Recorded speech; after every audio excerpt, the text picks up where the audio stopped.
নবী মুসা আলাইহিস সালাম একদিন এমনই একটা জনসমাবেশে বা খুতবায় বক্তব্য দিচ্ছিলেন। একজন দাঁড়িয়ে বললেন, হে মুসা আলাইহিস সালাম, আপনি খুব চমৎকার বক্তব্য দিয়েছেন, আপনি খুব চমৎকার বক্তব্য দিয়েছেন, একটু মনোযোগ দেন আমার দিকে। নবী মুসা আলাইহিস সালামকে তিনি প্রশ্ন করছেন যে আপনার চাইতেও কি কোনো জ্ঞানী মানুষ পৃথিবীতে আছে? নবী মুসা আলাইহিস সালাম বলছেন যে আমার জানা মতে নাই, কারণ আমার কাছেই আল্লাহর ওহী আসছে, আর আল্লাহর ওহী যার কাছে আসবে সেই নিঃসন্দেহে জ্ঞানী মানুষ, তাই নয় কি? আল্লাহর ওহীর চাইতে কি জ্ঞানের কোনো বিকল্প উচ্চতর কোনো উৎস আছে নাকি? কোরআন এবং সুন্নাহ এর বাইরে কি জ্ঞানের এর চেয়েও বড় কোনো উৎস আছে নাকি? আছে? কোরআন এবং সুন্নাহ মিলে ইসলাম, আর ইসলাম একটা কমপ্লিট কোড অফ লাইফ, পরিপূর্ণতা আছে এখানে। এটাকে হক বলা হয়, সত্য বলা হয়। আর আল্লাহ পাক সূরা কাহফের 29 নম্বর আয়াতে বলেছেন, ওয়াকুলিল হাক্কু মির রাব্বিকুম, হক বা সত্য সেটাই যেটা তোমার রবের পক্ষ থেকে কি হয়, নাজিল হয়। তাহলে হক বা সত্য কোনটা? আমার সাথে কথা বলেন। সত্য মিথ্যা, ন্যায় অন্যায়, হক বাতিলের চূড়ান্ত মানদণ্ড কোনটা? মানুষের জ্ঞান না আল্লাহর ওহী? কথা কি বুঝতে পারছেন? একটু মনোযোগ দিতে হবে, কারণ আমি গতানুগতিক তো আপনাকে সুর করে কিছু বলতে পারবো না, এটা আমার দ্বারা হয় না, পারি না।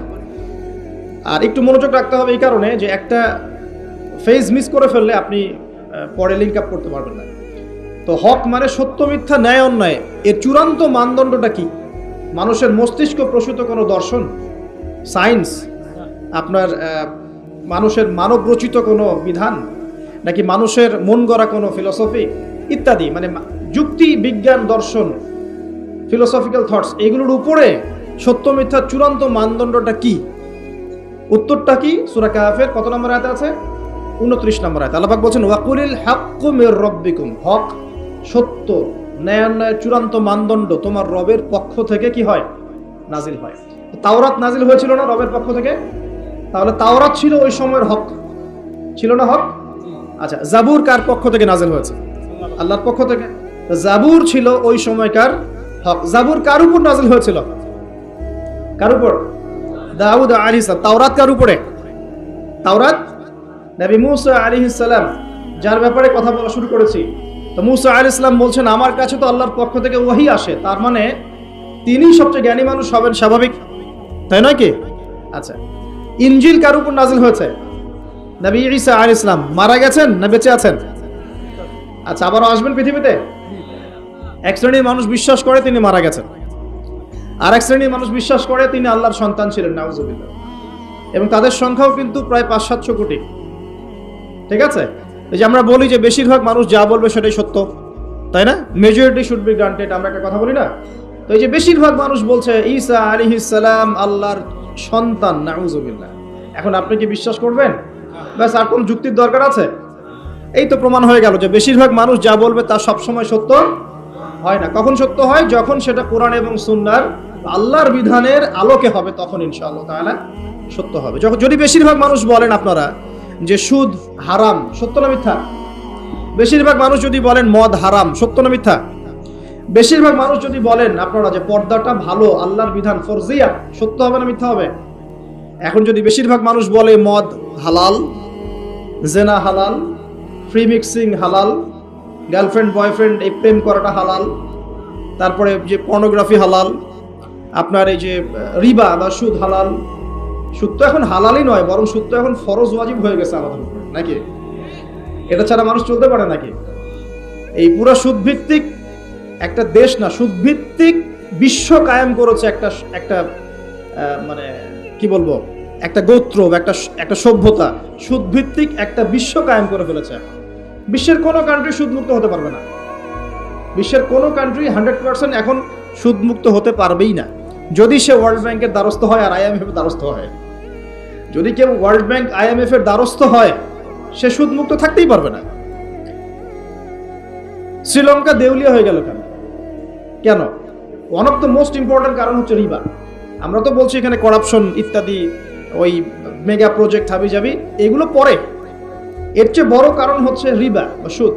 এটা মানুষের রক্ত এবং শ্রম আর যে অর্থ সম্পদকে চুষে নিয়ে ফেলবে একেবারে। এ কারণে দেখবেন বিশ্বের একটা অংশ রিবার মধ্য দিয়ে অনেক ধনী হয়েছে, আর বাকি অংশগুলো কিন্তু আস্তে আস্তে পভার্টি এবং ডেস্টিটিউশনের মধ্যে গিয়েছে। রক্ত চুষে খাওয়া, এটা হলো গরিবের রক্ত সাক করা, চুষে খাওয়া। এ কারণেই হয়তোবা এই কারণেই হয়তোবা নবী সাল্লাল্লাহু আলাইহি ওয়াসাল্লাম যখন মেরাজের রাতে গিয়েছেন আল্লাহ পাকের সাথে সাক্ষাৎ করতে, তখন তাকে অনেক আযাব দেখানো হয়েছে না? এই আযাবগুলোর মধ্যে একটা আযাব তিনি দেখেছেন, কিছু মানুষকে রক্তের নদীতে ফেলে মাথা ফাটিয়ে দেওয়া হচ্ছে। কিসের নদী? রক্তের নদী। মাথা ফাটিয়ে দেওয়া হচ্ছে। মাথা যখন বিক্ষিপ্ত হয়ে যায়, পাথর দূরে চলে যায়, আবার পাথর ফেরেশতা নিয়ে আসতে গিয়ে মাথা আবার জোড়া লেগে যায়। রক্তের নদীতে সাঁতার কাটছে। নবী জিজ্ঞাসা করলেন সাল্লাল্লাহু আলাইহি ওয়াসাল্লাম, এরা কারা? অপরাধ কি ছিল? জিবরাইল আলাইহিস সালাম বলছেন, এরা হচ্ছে আপনার উম্মতের ওইসব ব্যক্তি যারা সুদখোর ছিল। রক্তের নদী কেন? কারণ মানুষের রক্ত চুষে এটা বড়লোক হয়েছে। আসুন, তো আমি একটা পয়েন্ট থেকে কথা বলা শুরু করেছি যে সত্য মিথ্যা ন্যায় অন্যায়ের চূড়ান্ত মানদণ্ড কি হবে? মানুষের জ্ঞান, সায়েন্স এবং যুক্তি, না আল্লাহর ওহী? কোনটা? যদি মানুষের জ্ঞান, বিজ্ঞান এবং যুক্তি আল্লাহর ওহীর অনুকূলে হয়, সেটা অবশ্যই গ্রহণযোগ্য, তাই নয় কি? অবশ্যই গ্রহণযোগ্য। আর যদি মানুষের জ্ঞান, বিজ্ঞান এবং যুক্তি দর্শনগুলো কোরআন সুন্নাহ বা আল্লাহর ওহীর বিপরীতে চলে যায়, তখন কি আপনি সেটা গ্রহণ করবেন? গ্রহণ করবেন? আচ্ছা, মেজরিটি কখন গ্রান্টেড হবে? যখন সেটা কোরআন সুন্নাহর অনুকূলে হবে ইনশাআল্লাহ। প্রতিকূলে গেলে কি নেবেন? এই যে বেশিরভাগ মানুষ যদি বলে সুদ হালাল, নেবেন? মদ হালাল, জেনা হালাল, নেবেন? আচ্ছা, এই কনসেপ্টটাকে ক্লিয়ার করেন। এবার আসেন, মুসা আলাইহিস সালাম কি বলছেন? হ্যাঁ, আমি জ্ঞানী মানুষ। ও আচ্ছা, তৃতীয় সিঁড়িটা একটু শেষ করে নেই। 3 নম্বর সিঁড়িতে নবী সাল্লাল্লাহু আলাইহি ওয়াসাল্লাম তখন তিনি বলছেন আমিন। সাহাবীরা বলছেন কি জন্য ইয়া রাসূলুল্লাহ? তিনি বলছেন জিবরাইল আলাইহিস সালাম এসেছেন আমার কাছে, এসে বলছেন সেই ব্যক্তি ধ্বংস হোক, সেই ব্যক্তি ধ্বংস হোক যার সামনে আমার নাম উচ্চারিত হয়েছে মুহাম্মদ সাল্লাল্লাহু আলাইহি ওয়াসাল্লাম, কিন্তু নাম শুনে সে দরুদ পাঠ করে নাই। এই 3 শ্রেণীর মানুষ কি হবে? ধ্বংস। এই জন্য আমি বলেছিলাম যে নবী সাল্লাল্লাহু আলাইহি ওয়াসাল্লামের নাম আসলেই পড়বেন কি সাল্লাল্লাহু আলাইহি ওয়াসাল্লাম। 10টা নেকি হবে, আল্লাহ 10 বার রহম করবেন, 10টা গুনাহ মাফ হবে ইনশাআল্লাহ। আপনি ধ্বংসপ্রাপ্তদের অন্তর্ভুক্ত হবেন না, আল্লাহর নবীর অভিশাপ আপনার উপরে থাকবে না ইনশাআল্লাহ তাআলা। একটা ছোট্ট কথা বলে সামনে যাই। যে নবীর নাম শুনে দরুদ পাঠ না করলেই অভিশপ্ত হতে হচ্ছে, যে নবীর নাম শুনে দরুদ পাঠ না করলেই অভিশপ্ত হতে হচ্ছে, সেই নবীর সুন্নতের খেলাফ জীবনযাপন করলে নিশ্চয়ই পুরস্কৃত হতে হবে। তাহলে কি হবে? সেই নবীর সুন্নাত, আদর্শ, ব্যক্তি, পরিবার, সমাজ এই জীবনে যদি আমরা প্রতিষ্ঠা না করতে পারি, তাহলে নিশ্চয়ই আমরা পুরস্কৃত হব নাকি? হব? নবীর নাম শুনে দরুদ না পড়লেই সে অভিশপ্ত হচ্ছে। ধ্বংস হোক সে ব্যক্তি যে ব্যক্তির সামনে নবীর নাম উচ্চারিত হলো, দরুদ পাঠ করলো না, ধ্বংস হোক। মানে নবী বলছেন আমিন, তার মানে নবী সাল্লাল্লাহু আলাইহি ওয়াসাল্লাম বদদুয়া করলেন, তাই নয় কি? নবীজি কি করলেন? এখানে বদদুয়া করলেন, সে ধ্বংস হোক। যেমন নবীজি ওই যে রিবা সাথে সম্পৃক্ত ব্যক্তিরা আল্লাহ এবং তার রাসূলের সাথে যুদ্ধ করে না? কোরআনে আছে, রিবা যদি তুমি না ছাড়ো, এর উপর অটল থাকো, তাহলে সে যেন আল্লাহ এবং তার রাসূলের সাথে যুদ্ধের ঘোষণা করবে। এটা কি অভিশাপ নয় কি? নবীর অভিশাপ নিয়ে চললে সারা জীবনে কি কল্যাণ এবং কামিয়াবি আসবে?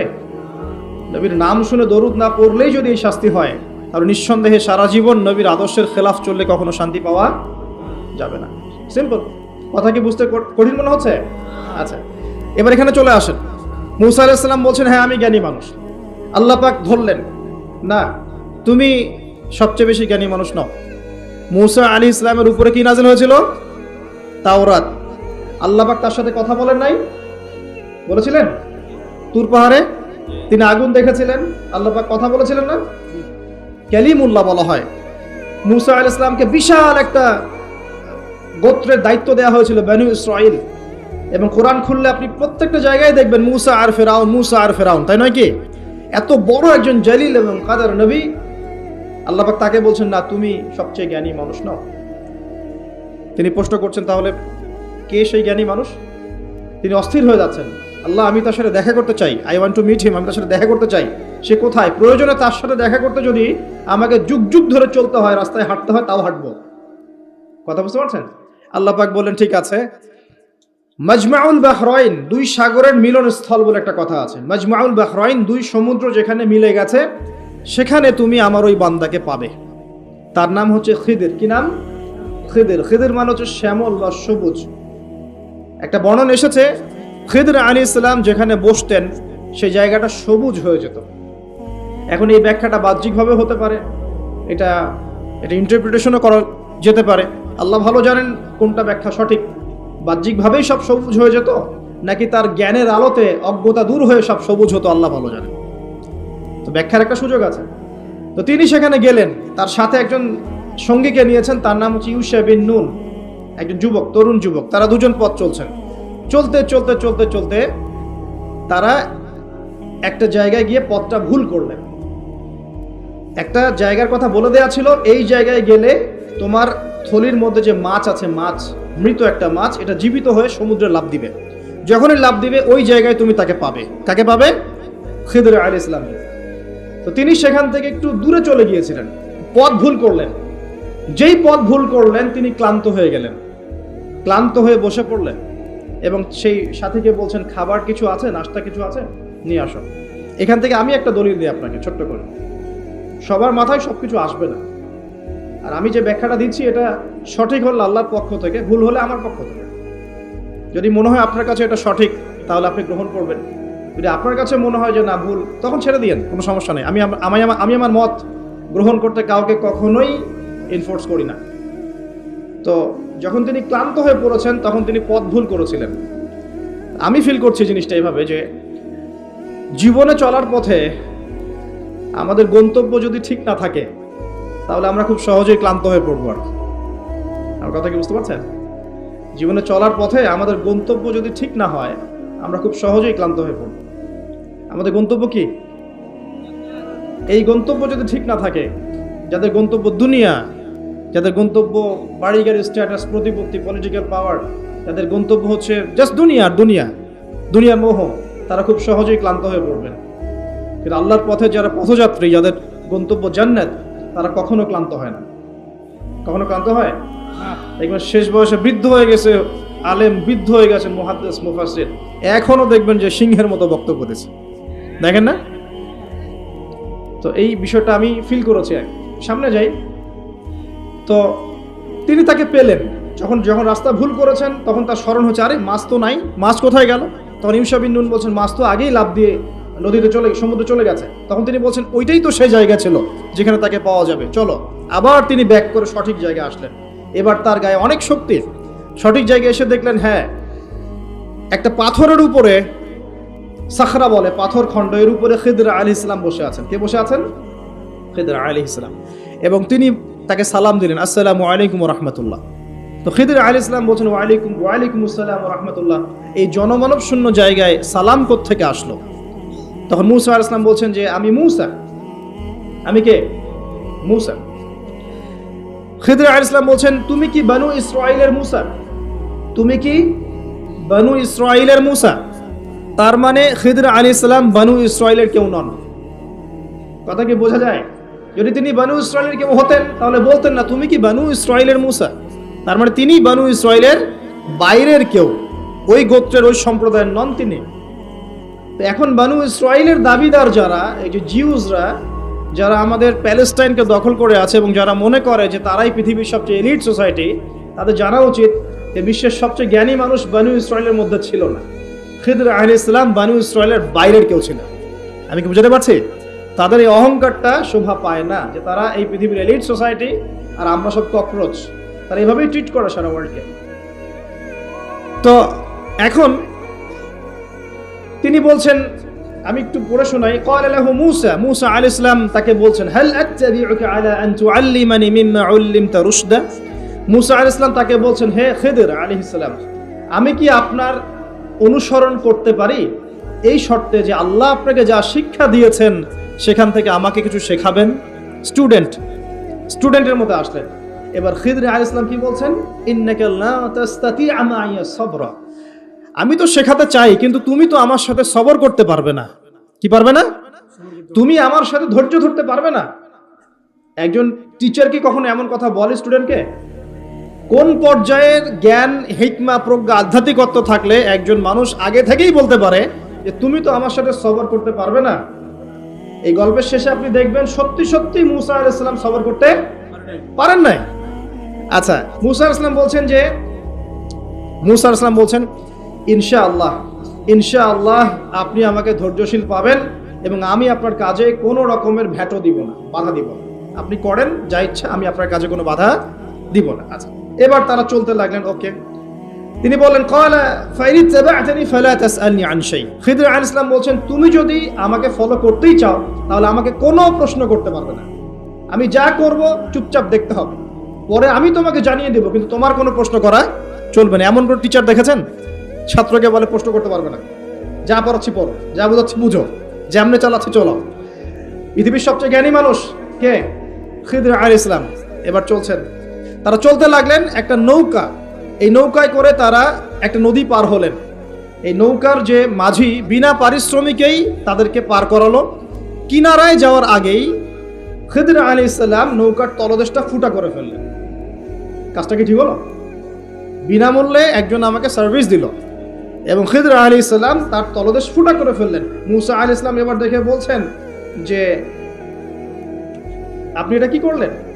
লাকাদ জি'তা শাইআন ইমরা, আপনি একটা জঘন্য কাজ করে ফেললেন। যারা আমাদের এত উপকার করলো আপনি তার তলদেশ ফুটা করে ফেললেন। এবার খিদর আলাইহিস সালাম বলছেন, আমি তো বলেছিলাম, আলাম আকুল লাক, আমি তোমাকে কি বলি নাই, ইন্নাকা লা তাসতাতি'আ মা'ইয়া সাবরা, তুমি আমার সাথে সবর করতে পারবে না। এবার মুসা আলাইহিস সালাম বলছেন যে ঠিক আছে, আমি যেটা ভুলে গিয়েছিলাম এই বিষয়ে আমাকে আর পাকড়াও করেন না, এরপর থেকে আমি আর কোনো সমস্যা করবো না ইনশাআল্লাহ। ঠিক আছে। আবার তারা চললেন। চলতে পথে এবার একটা বালকের দেখা, ছোট।